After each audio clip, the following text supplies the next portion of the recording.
பிரியமான தேவனுடைய ஜனமே, இவ்வேளையிலே கர்த்தருடைய வார்த்தையை நாம் பார்த்து நமக்காக அவர் என்ன கொடுத்திருக்கிறார் என்று தியானித்து கடந்து வருவோம்.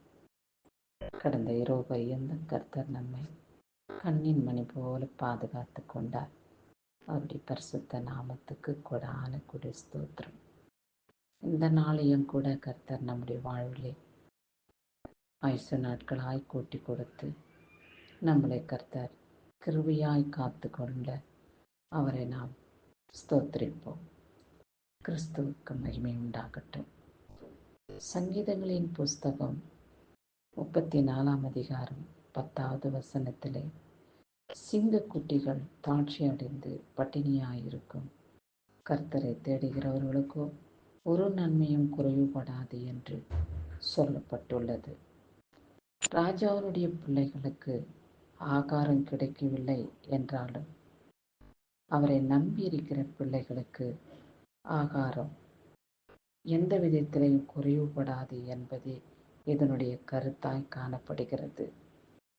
நம்முடைய பிரயாசத்தின் நிமித்தமாய் உலகத்தாரின் வாழ்கிறபடி நாம் வாழும் பொழுது எத்தனையோ விதமான கஷ்டங்கள், பசி, பட்டினி, தூக்கமின்மை, இப்பேற்பட்ட முக்கியமான வாழ்வுக்காக நாம் அனுபவியாதபடி எத்தனையோ மக்கள் வேளையிலே பசியோடும் பட்டினியோடும் தூக்கம் இல்லாமலேயும் வேதனையோடும் துக்கத்தோடும் கடந்து வருகிறார்கள்.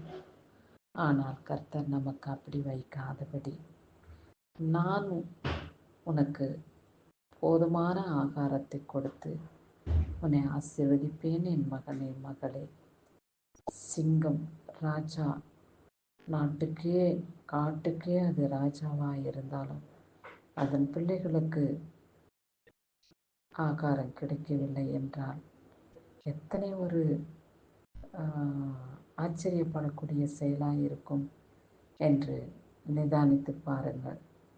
சிங்கம் என்றால் நாட்டை ஆளுகிற ராஜாவாக நாம் நினைத்து கொள்வோம்.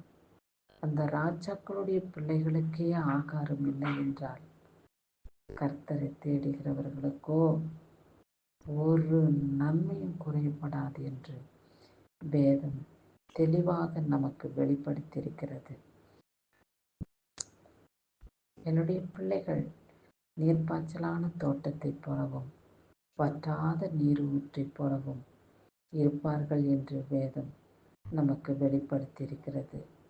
அப்படியாய் நாம் எப்பொழுதும் அவருடைய பாதத்திலே அமர்ந்து அவருடைய ருசிகரமான ஆசீர்வதிக்கப்பட்ட நன்மைகளை நாம் கடந்து வர பரிசுத்த ஆவியானவர் நமக்கு உதவி செய்ய அவரோடு கூட நாம் இணைந்திருப்போம்.